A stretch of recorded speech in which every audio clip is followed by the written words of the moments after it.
Hi there, thanks for joining me today.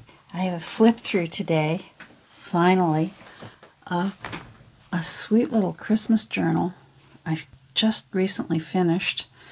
I didn't have him done in time for Christmas because I spent 2 of the weeks of December quite sick, but he's finished now and he's so sweet. I'm absolutely and utterly in love with this little journal. And it's quite old. The book itself was originally published in 1857, and it originally was titled Whittier's Poetical Works. So it was a book of really long, old-fashioned poetry, and it was obviously, I guess, quite special to someone because it's been held on to for all these years. And as we get into it, you'll see that it was passed down from a sister-in-law to a sister, and then from a mother to a son. And then I don't know how it ended up where it ended up with me. I can't recall whether I got it at one of my thrift stores or whether I got it up at my book sale. I think I got it at a local thrift store, but it originated, the original owner just lived about an hour away from me. So originally, at first I thought Prince Edward County, but it turns out it was closer than that. It's in a little town of Brighton, Ontario. And I've been affectionately actually calling this little book Marmaduke because inside, when I show you, there's a little dedication from a mother to her son Marmaduke in it. And I thought, well, there's an unusual name. And I did have some success in finding out who Marmaduke was. So I love when I can do that with a book. Now let's see how big Marmaduke is. He's small but mighty. He is about 3.5 inches wide, about 5.25 inches long, and about 1 inch spine on him. Now I'm going to include quite a few of the original text pages just so that the new owner can maybe make some tags with it or do as you wish with these little pages. And I've also included one of the original end papers because if you hold it in the bright light, you can see in pencil the actual owner, Marmaduke himself, signed it. So it says there, Marmaduke Terrell, Wooler, Ontario.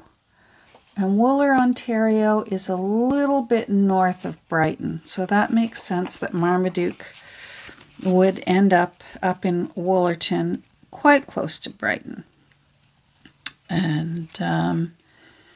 And as you'll learn about a bit about Marmaduke's life, I found him at one point.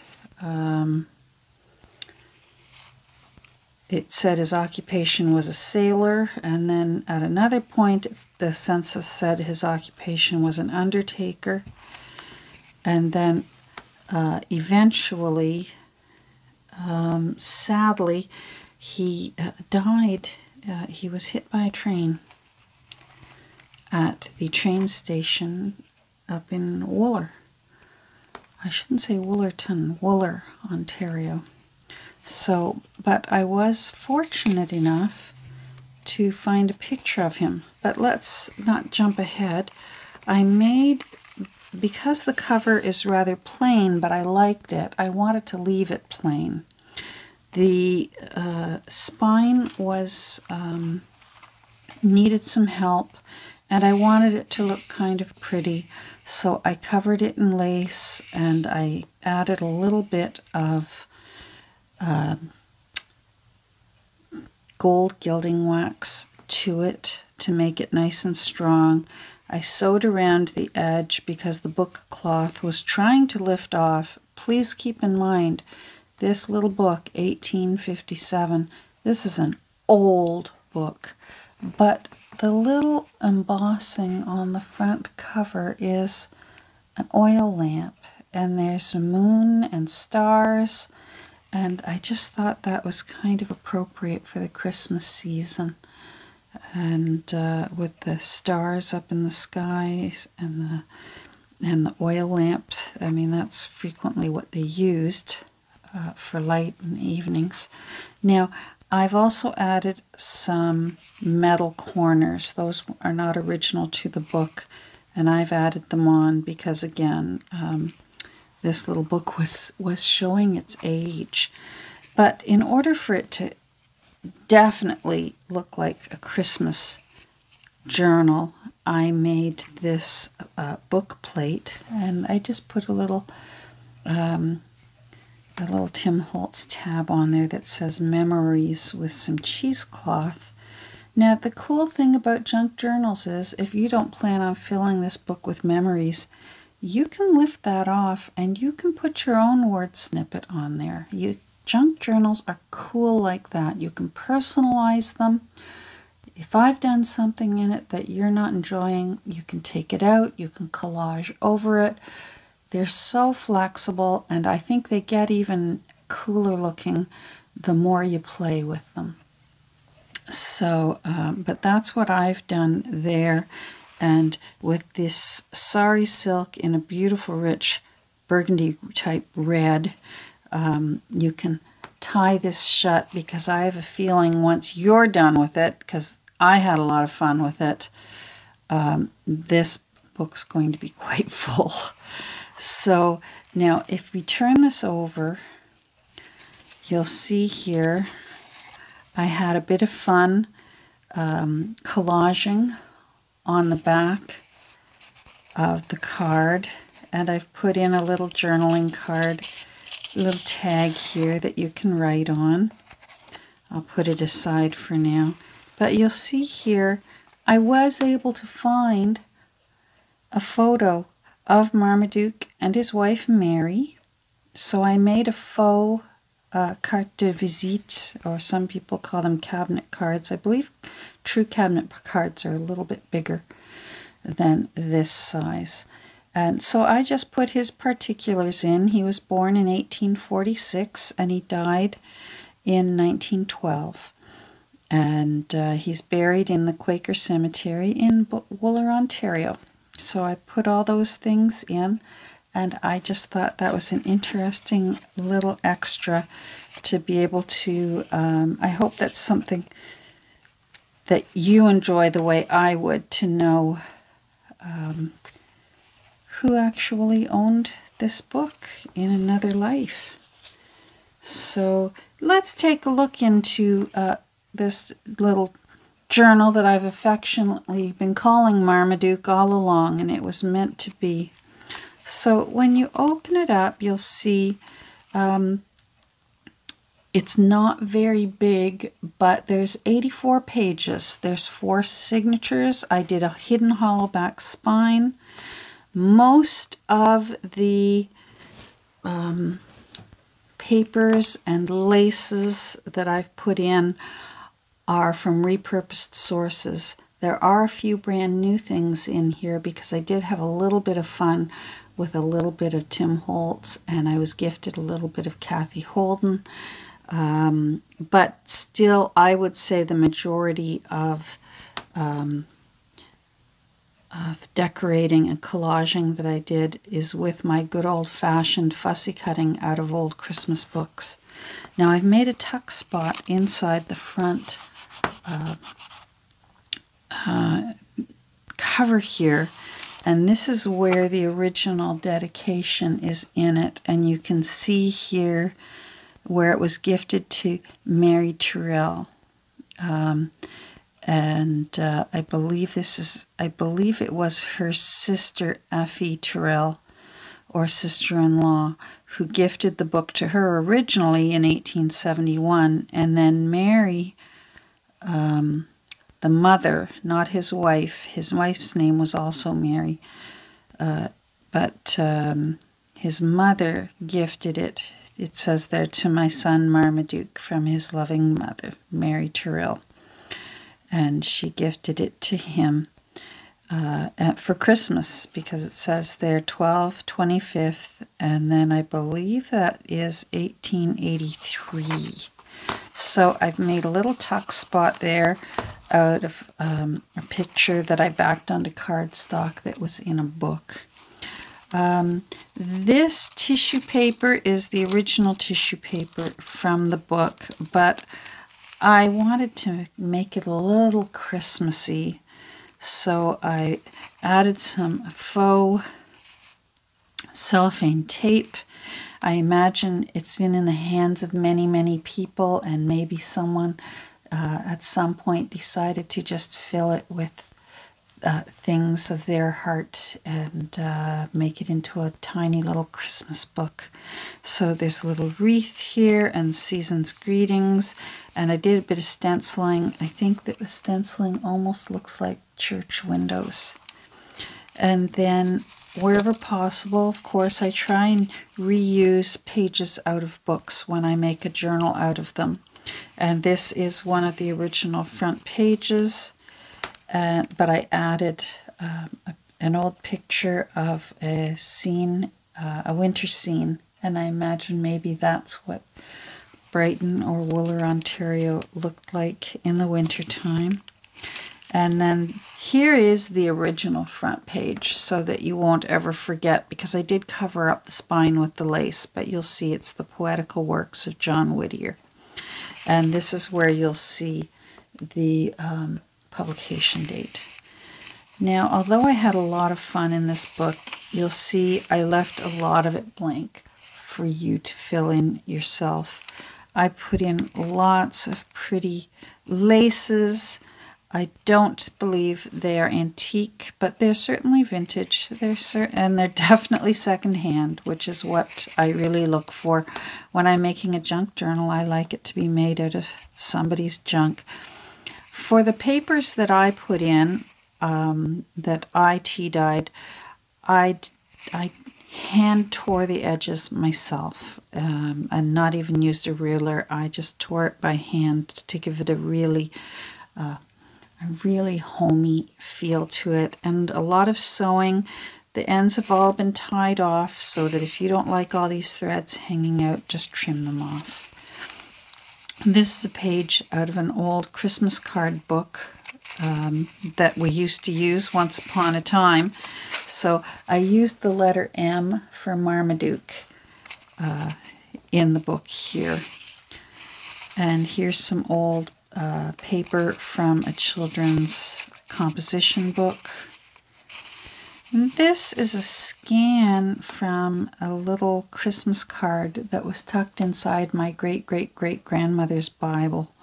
So in a way it's new, but in a way it's not, because I do have the original card myself. And I've tea-dyed it to make it look its proper age. Here's some old stencil paper that I've tea-dyed. Some Christmas music in here, Silent Night, and then you'll see on the other side that it is a tip out to give you lots of room for perhaps putting some blank paper down and journaling on it, or collaging. Again, more room here for journaling. And again, see what I mean? Even though it's tiny, I had fun decorating it, but I also left a lot of room for you. Here I've made a faux postcard. That's an old paper clip that a friend recently gave to me as a gift. And so I just made a little journaling tag out of it. This was out of a book, and I thought it ought to go in here, so it's just right there. I made a tuck spot out of a tea-dyed old bill envelope. And here's where I had some fun with some Tim Holtz. And I bundled up some little gold thread and glued it underneath the 2 for 25 cents. And then inside I've tucked in a couple of old pictures. These are actually, both pictures are my brother, my older brother. And I just think they're beautiful. I mean, mostly he's my brother, and I think he was a beautiful little baby boy, but also because Santa's quite creepy. But that's the kind of thing I like, and I had a little bit of fun on the back of this one, that maybe by then he was old enough and he was hoping for one of those for Christmas. I backed the envelope in case it's empty. I used one of the original pages out of the book on the back of this little tuck spot. And it's gusseted, so it will hold, as you can see here, a lot of stuff. Here I've put a little bulb pin, and there's just a little piece of a necklace that I took apart. It looks like a garnet, most likely a faux garnet. I doubt it's real. 2 little tiny envelopes that I hinged with some Christmassy looking fabric. This is a stamp from Ireland, a Christmas stamp. And then if you flip it over and you look inside, I've tucked in a couple of little Christmassy tags that I've backed, and you can journal on them. Some more Christmas music, Good King Wenceslas.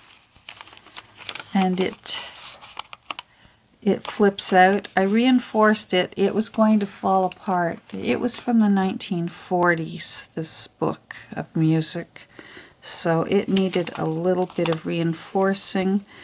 This is just part of a page that was out of another book, and I didn't want it to go to waste, so I tucked it in there. I thought it made a little journaling spot. And this I think this was from a piece of out of the Tim Holtz memorabilia. Again, more journaling space, hand-torn edges. This is from a Beatrix Potter Book of Days for December. On this page, which is also the other side of the Beatrix Potter day book, I made a little journaling spot by folding a piece of tea-dyed paper like that. So there's lots of space there to journal. It looks like a little envelope, but it's not. And then it just tucks in the top.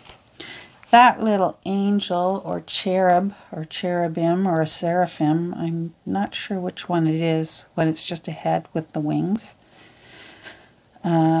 That's from the 1940s. That's from a scrapbook I found once in my thrifting adventures. And then there's just a little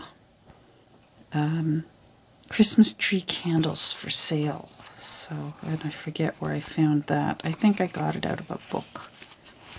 A little bit of Beatrix Potter there. More journaling space. More journaling space. See what you can do with music sheets that you don't necessarily want it just to be the music sheets. You can glue some paper on top, and there you've made yourself a journaling spot. Here's a fussy cut Father Christmas that I glued on there. And that's the other side of Good King Wenceslas. Here's the other envelope that I said when I hinged it with Christmassy fabric that was given to me by my friend Nancy, and I believe she did this envelope. That lacy tea dye looks familiar. And then I've tucked a few little tags inside for you to journal on. And then you just tuck that little end of the envelope in there where it says Merry Christmas, and it stays closed. On this page, I had some fun doing some messy sewing with tangles and glued it on the bottom so that it will show when the book is closed. And then here I have a bulb pin with a little locket that actually opens and closes. I haven't put anything in it. I've left that for you, but it does open and close. So that's kind of fun for you. Oh, hold on here. There we go. So more journaling space. More pages that I just added in because I had the space for it. This was from a vintage Christmas card. I used my punch along the edge just to give it a little bit of, just to change it up a little bit. This is a vintage Christmas parcel tag. If you open it up, you'll see. I didn't want to open it too many times because I'm afraid it will, the folding will break it in two. So I'll leave that up to you what you want to do with it, but it's flocked. It's kind of cool, and it's definitely vintage. More journaling space. Let's see what I mean. I had fun, but I wasn't too piggy. There's a little pocket here that's on a tea-dyed receipt, and then I put in one of my usual Two Nanas bookmarks. I have the original bookmark of this. This is a scan. Again, it was from my great-grandmother's Bible. Here's a bookmark that I made. I wanted it very primitive looking, as if almost maybe a child made it. And I wanted it to match the book, and I think it did that nicely. And then I just put what was left of a little pin. It had something dangling on it that I needed for another project, but I still liked that little bow. So I decided that it belonged on that bookmark. Here I've made a tuck spot and just put in another little Christmas tag that I've backed with tea-dyed paper. And then there's another Father Christmas there, and I put in a word snippet that says memory. This was an extra page because I had room in between the signatures, so I attached it in with some tea-dyed seam binding and did a bit of fun, messy sewing, and then it makes for more journaling space. And again, more tea-dyed paper that I've hand torn along the edge, and these edges have all been inked as well. This was just a little gift tag that I put inside, and I lined it with some other paper and did a little stamping on it. This is some tea-dyed bullet journal paper. The other side of the Christmas card. This was out of a church recipe book, the kind that the Ladies Auxiliary would put together with their recipes to do fundraising, and it's on how to cook a turkey. So I thought that was kind of appropriate for a Christmas journal. And then because it's a cookbook, I put some little petit four pictures of some Victorian petit fours there. Now this is actually a genuine antique little Christmas card that I've put in there, and it actually is the real deal, and it's quite old and very, very pretty. So I've tucked that in there. So it's got its fair share of real ephemera and faux ephemera. And you can see here they've all been hand sewn, all the signatures. Here's the other side of that recipe book, and it flips out there.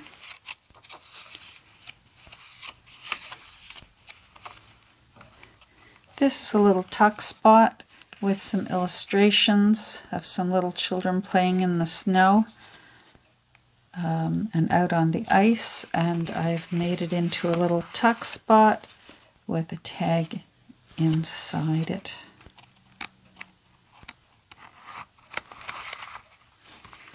And I like actually how the tag sticks out over the edge. That sort of thing just appeals to me. And some more lace on the final page. And here is some, although it's new paper, it was gifted to me from my daughter. She had it left over from her Christmas wrapping jobs. And it actually is a reproduction of vintage wrapping paper. So it just looks really cool. And I've made that into a tuck spot. So I put some tea-dyed paper in there. There's another tuck spot here on the back, so I put a little Christmas tag in there. I believe that's Tim Holtz. And then as well, just a little, this is actual vintage check from a restaurant that I've put in there because I can't leave pockets empty. And I've signed and dated it here. And that is Marmaduke. And I hope you enjoyed this flip through. And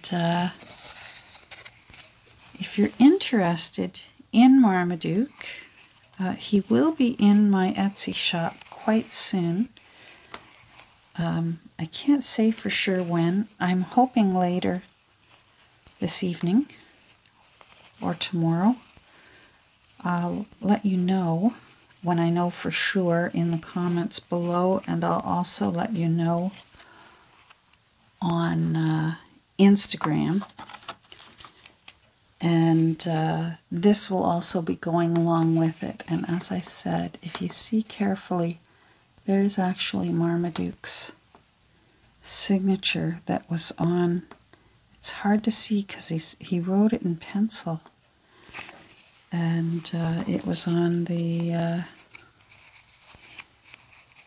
on one of the original end papers. Let's put Marmaduke here. So thanks for joining me today. I hope you enjoyed this little flip through, and like I said, if you're interested, this little Christmas journal will be available in my Etsy shop very soon. Take care and have a great rest of your day. Bye.